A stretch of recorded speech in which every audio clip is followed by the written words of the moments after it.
ಒಂದು ಕಾಲದಲ್ಲಿ ಎಂಥ ಮೇಧಾವಿ ಹಾಗೂ ಗುಣವಂತ ಮೇಷ್ಟ್ರುಗಳಿದ್ದರು ಎಂಬುದಕ್ಕೆ ಈ ಕತೆ ಕೇಳಿ.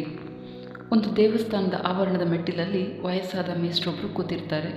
ಕೆಲ ಹೊತ್ತಿನಲ್ಲೇ ಅವರ ಪಕ್ಕ ಒಬ್ಬ ಯುವಕ ಬಂದು ಕೂರ್ತಾನೆ. ಮೇಷ್ಟ್ರಿಗೆ ಅವನ ಪರಿಚಯ ಏನೂ ಇರೋದಿಲ್ಲ.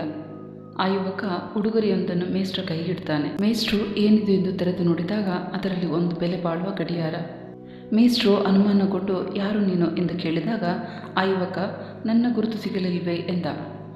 ಮೇಷ್ಟ್ರು ಇಲ್ಲ ಎಂದು ತಲೆ ಆಡಿಸಿದಾಗ ಯುವಕ ಹೀಗೆ ಹೇಳ್ತಾನೆ, ನಾನು 9ನೇ ತರಗತಿಯಲ್ಲಿದ್ದಾಗ ನೀವು ನನ್ನ ಮೇಷ್ಟ್ರಾಗಿದ್ರಿ.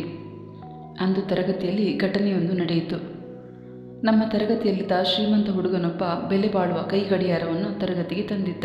ಆಟದ ಸಮಯಕ್ಕೆ ಆ ಗಡಿಯಾರವನ್ನು ತನ್ನ ಚೀಲದಲ್ಲಿ ಬಿಟ್ಟು ಹೋಗಿದ್ದ. ತಿರುಗಿ ಬಂದು ನೋಡಿದಾಗ ಅವನಿಗೆ ಗಡಿಯಾರ ಕಾಣದೆ ಹೋದಾಗ ನೀವು ಅದನ್ನು ಹುಡುಕುವ ಪ್ರಯತ್ನ ಮಾಡಿದ್ರಿ. ಎಲ್ಲ ಮಕ್ಕಳನ್ನು ಸಾಲಾಗಿ ನಿಲ್ಲಿಸಿ ಕದ್ದವನು ಯಾರೆಂದು ಯಾವ ಮಗುವಿಗೂ ತಿಳಿಯಬಾರದೆಂದು ಎಲ್ಲ ಮಕ್ಕಳ ಕಣ್ಣಿಗೂ ಬಟ್ಟೆಯನ್ನು ಕಟ್ಟಿದ್ರಿ. ಒಂದೊಂದಾಗಿ ಎಲ್ಲ ಮಕ್ಕಳ ಪ್ಯಾಂಟಿನ ಕಿಸೆಗೆ ಕೈ ಹಾಕಿದ ನಿಮಗೆ ಒಂದು ಹುಡುಗನ ಪ್ಯಾಂಟಿನಲ್ಲಿ ಗಡಿಯಾರ ಸಿಕ್ಕಿ ಅದನ್ನು ಆ ಶ್ರೀಮಂತ ಹುಡುಗನಿಗೆ ವಾಪಸ್ಸು ಮಾಡಿದ್ರಿ.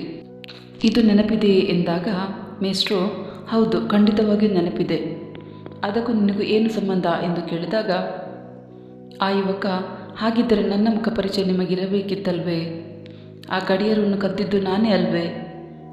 ಅಂದು ನಾನು ಕಳ್ಳ ಎಂದು ತಿಳಿದರೆ ಎಲ್ಲಿ ನನ್ನ ಭವಿಷ್ಯ ಹಾಳಾಗಬಹುದೆಂದು ನೀವು ಯಾವ ಮಗುವಿಗೂ ತಿಳಿಯಬಾರದೆಂದು ಎಲ್ಲ ಮಕ್ಕಳ ಕಣ್ಣಿಗೆ ಬಟ್ಟೆ ಕಟ್ಟಿ ನನ್ನ ಮಾನವನ್ನು ಕಾಪಾಡಿದಿರಲ್ವೇ ಎಂದಾಗ ಮೇಷ್ಟ್ರು ಅಯ್ಯೋ, ಆ ಹುಡುಗ ನೀನಾ?